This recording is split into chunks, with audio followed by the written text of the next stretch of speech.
Okay, good morning, everybody, and welcome to the April briefing with myself and James. Morning, guys.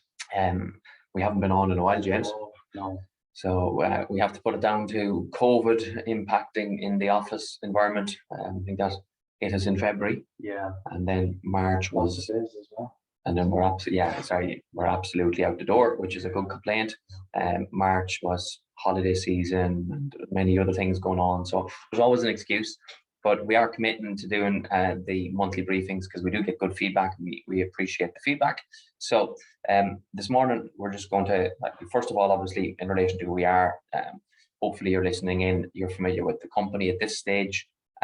James, it's Symmetry Financial Management. I'm the managing director, and James is one of the investment consultants that we have here. Loads of experience in the investment space, and always interested to chat to. For those of you that are interested in educating yourselves further and getting some investment advice from us. This morning we're going to talk about the recap of what we talked the last webinar, so what we covered in January. So some of the calls we included, James. Absolutely. They've done well so far. They have. So I suppose in the next couple of slides we'll kind of go into them and talk the actual gains and maybe the next 3 months what they'll do. Yeah, we'll talk about Zurich. So look at a couple of the funds with Zurich that, again, those of you that have engaged with us know we're very favourable towards. James is going to touch on Musk. It's very hard to ignore him and avoid him when we're talking about the general market, the markets in general. From a mortgage point of view, while it may not be relevant for everybody, we're going to talk about what's going on in the US and what that could mean. And I'm not saying will, what it could mean for Europe.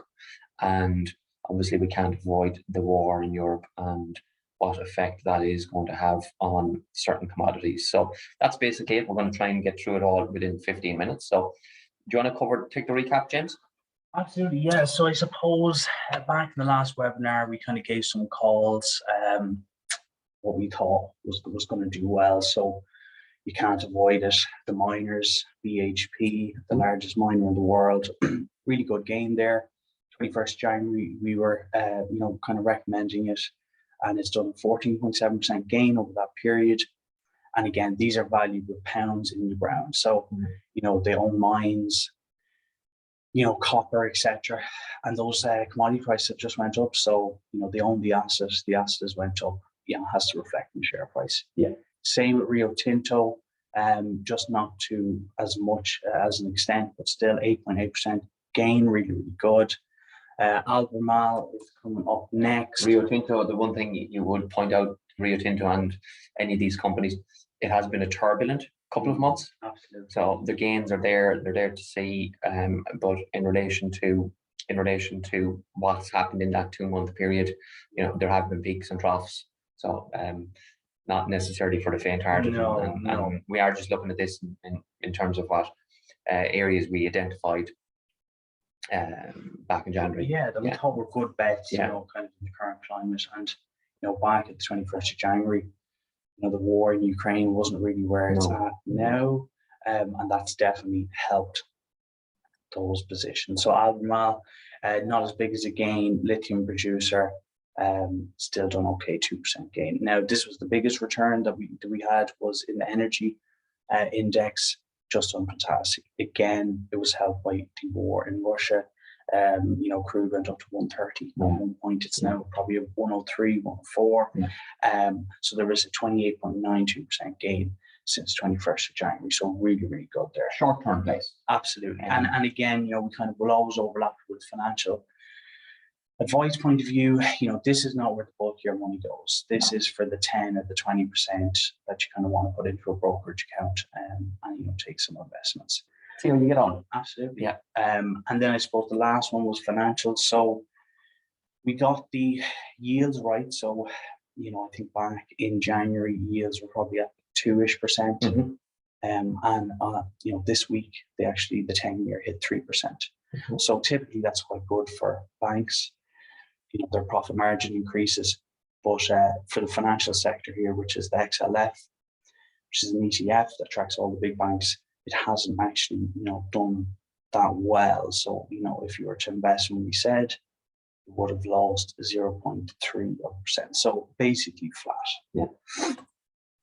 So overall was quite good. For argument's sake, if you had 10 grand, you done an equal weight, 2 grand into each of those prior securities, you would have had a gain of 10.85% over that time period. And over the same time period, the S&P 500 would have only gained 1.78%, and the NASDAQ, you actually would have lost 2.79%. Yeah. So, good returns, especially when you put it in comparison to other things, Absolutely, yeah. So again, we aren't as a company, so those of you that do engage with us, we aren't a stockbroking firm.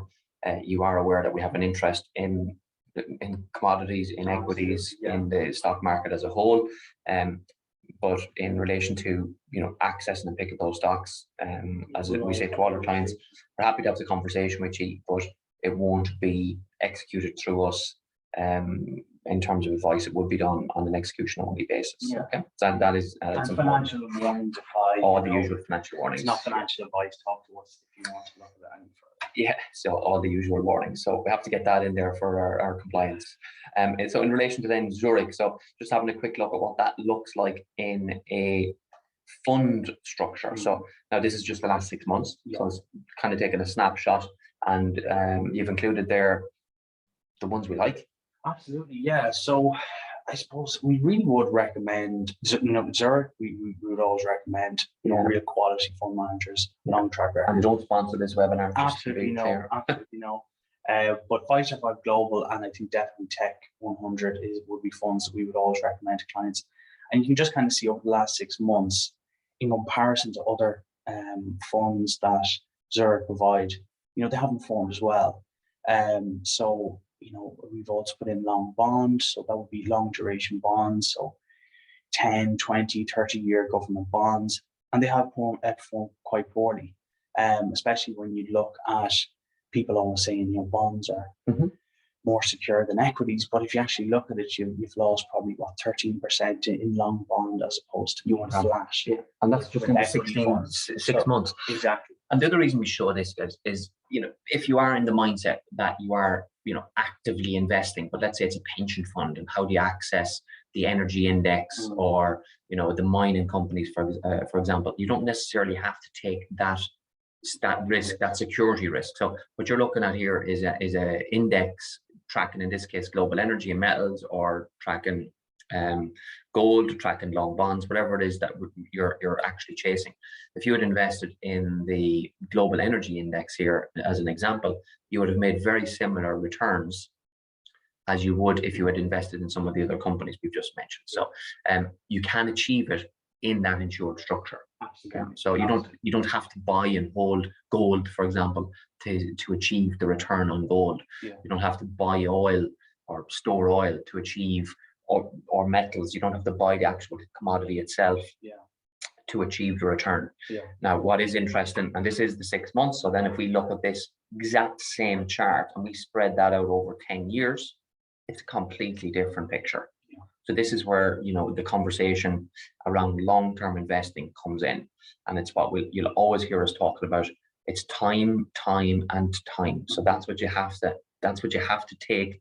That's the approach you have to take when it comes to investing. Yeah. And if we look at now the energy and the global energy and metals, and we look at the long bonds, we look at gold over that last 10-year period, you'd be fairly pissed off. Absolutely. If you had invested in gold or energy. Absolutely. The last 6 2020, months 2012.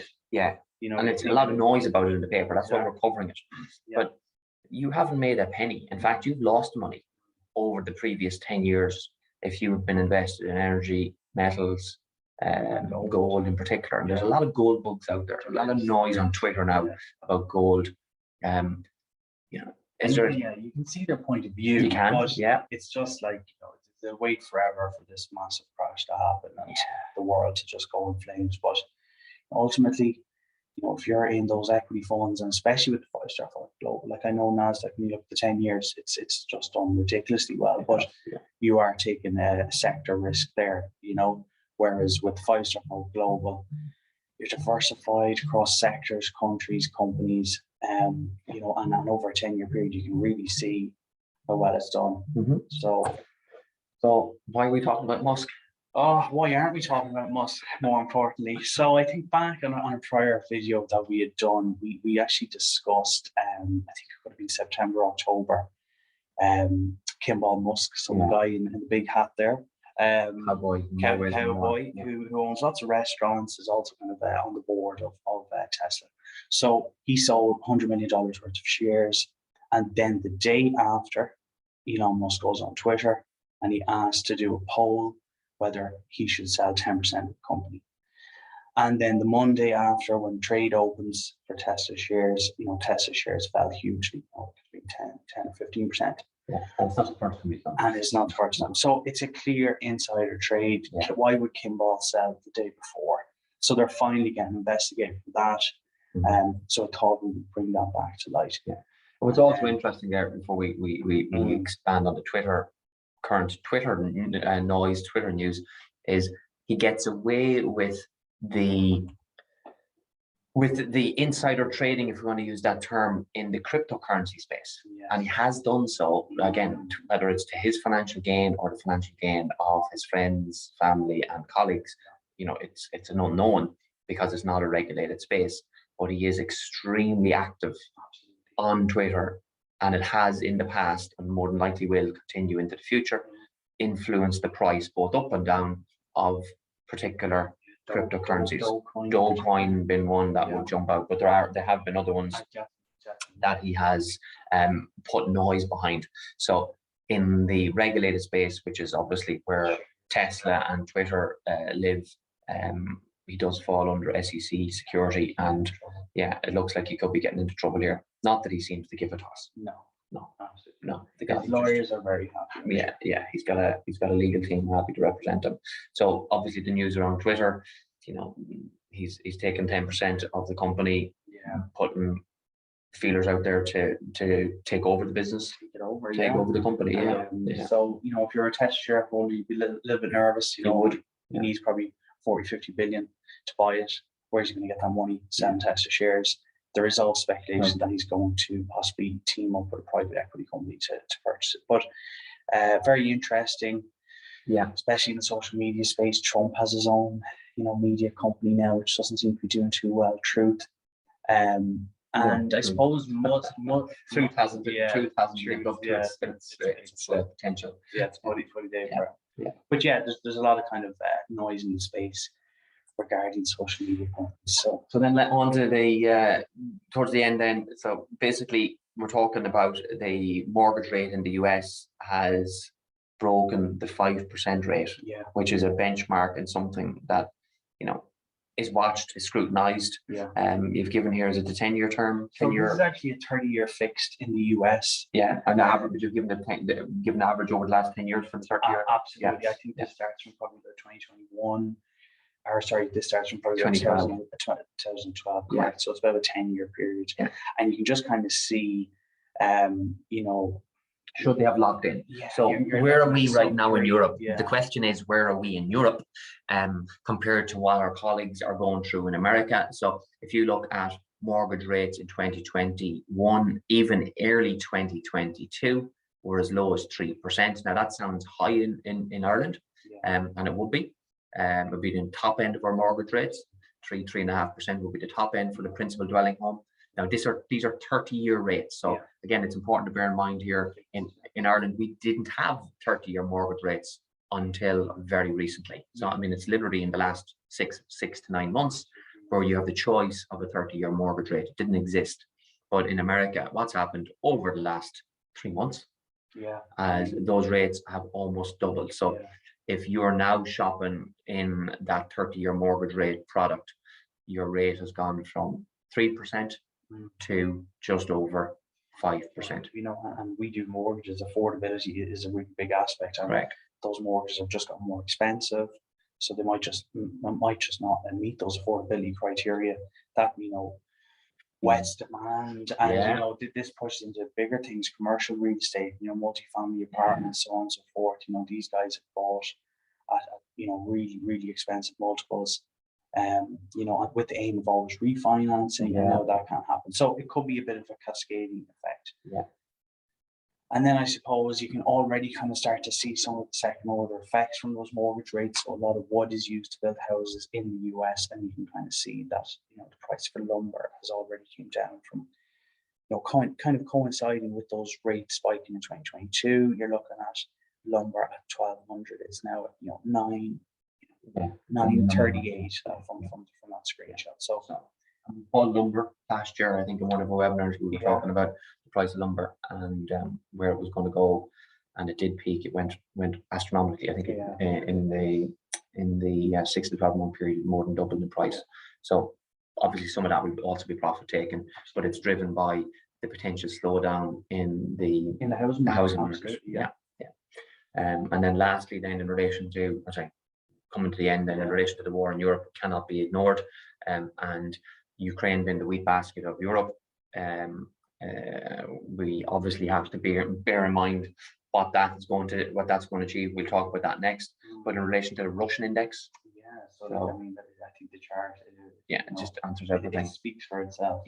Are they open? They are open again. They are open again. Stuff has kind of recovered, but absolute price annihilation there. And it just kind of speculation is why we're bringing this up. So you're looking at an index. Obviously, you know, there's a lot of geopolitical stresses at play here, and then obviously in terms of, you know, your personal opinions, but obviously from an investment point of view, you're looking at an index here, Russian index, which has dropped by 60%. And I mean, that's just forced selling. And you do always kind of want to be a buyer when there's forced selling, forced liquidation, because there's some fantastic companies in Russia. You know, will they be as relevant in the future? We look at Gazprom, look at Sberbank. Gazprom is a great example. Tinko could be sold off because can't think of the guy's name, can't pronounce his name. But one of the oligarchs, he's been scrutinized. His net worth, he's now fallen out of the billionaire category. He used to own a bike racing company, professional bike company, racing company, or a team, should I say? And they, again, value in these companies if you are a value investor. So some of these companies, no more than tech stocks, when we were back in January, February, had dropped 50, 60, 70%. These are window shopping opportunities for those of you that are looking at, you know, speculation. I think some of the companies we would have always talked about, Roblox, C Limited, two that jump out. There's a whole plethora. There is a plethora of them. You're basically trying to pick even the Microsofts. Amazon, Google, down as much, but Netflix has been hit as well, pulling out of Russia, so removing the support. You don't want to buy, like, you know, it's against our human psychology. Correct. To want to buy when you see that type of a chart, but that's in fact when you should be buying. Loads of people would love to have been buying at 4,000 and saying, look how much it's gone up. There's ways to do things. So that is, and then there's obviously the approach of averaging in on these things. So you don't put all your money on one product, and you don't do it all at one time. It's averaging, you know, helps you de-risk that investment. Okay, and then wheat obviously is of major importance. And so as a result of the war, it's just you're looking at all-time highs on a bushel of wheat. And then I suppose third order effects, we're doing second order effects, but third order effects is you look at countries like, you know, Egypt, for example. They import nearly all their wheat from Ukraine, Russia. So what are they really going to do for food, you know? And then what happens in those countries? Is there going to be, you know, another round? World shortages, absolute hunger. Pretty awful scenario. And that then leads to uprisings. It leads to, you know, extremism. So everything that you're trying to avoid if you want peace and stability. And palladium, you're talking about then again. Catalytic converters. You know, I don't know if we talk about the second-hand car market, but you know, I even know my car is the same price than when I bought it. So, you know, catalytic converters are so important for new cars. You're looking at, it started the year off at 2,000, went up to nearly as high as 3,000, leveled off a little bit. And Russia, you know, palladium, platinum, Russia produced about 80% of that. So, you know, a good trade, probably a couple of old cars. Buying old cars. It's the price of cars, and it's we're not car dealers, but I think people will see that in their own space. So Listen, guys, that's it for today. Is there anything else you want to add? No, that's it. Hopefully we'll be back next month. Yeah, we'll definitely be back, and we'll talk next month. We'll do an in-depth review on the insurance companies, how they performed in 2021, Crypto. even in the first quarter of 2022. We'll take another look at crypto. We'll take a look at the mortgage market in Ireland, just in relation to rates, what's going on there. And then I think potentially maybe some good investments for the latter part of the year. Yeah, but if you are looking at value out there right now, obviously from a, what's the word I'm looking for, political correctness, you may not be comfortable investing in Russian or Eastern European based companies, but there is significant value in some companies there that are and have been extremely profitable, especially in that energy space. Absolutely. Yeah, And so those sanctions ever come off at some point. if they do, yeah, it is high risk stuff, but you know, anything in that space is categorized as high risk. Okay, guys, that's basically it for this morning, and hopefully you found some of that useful, and we will talk to you all over the coming weeks. Take care now.